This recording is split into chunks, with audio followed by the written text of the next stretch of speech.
ایک سوال کے 10 الگ الگ جواب۔ 10 آدمیوں کی ایک جماعت نے حضرت علی رضی اللہ عنہ سے سوال کیا کہ علم اور دولت دونوں میں سے کس کو برتری حاصل ہے۔ براہ کرم سب افراد کو الگ الگ جواب عطا فرمایا جائے۔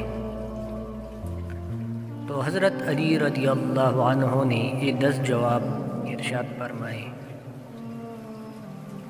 دولت فرعون کا ورثہ ہے اور علم انبیاء کرام علیہ السلام کا عطیہ ہے۔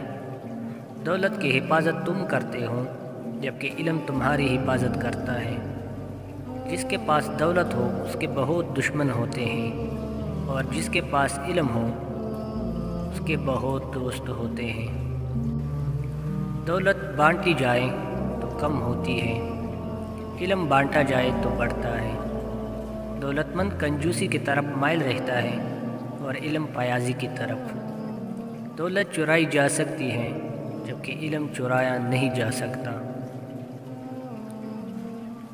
دولت محدود ہے، اس کا حساب رکھا جا سکتا ہے، علم لامحدود ہے، اس کی کوئی انتہا نہیں۔ دولت وقت کے ساتھ گھٹتی رہتی ہے، علم کبھی نہیں گھٹتا۔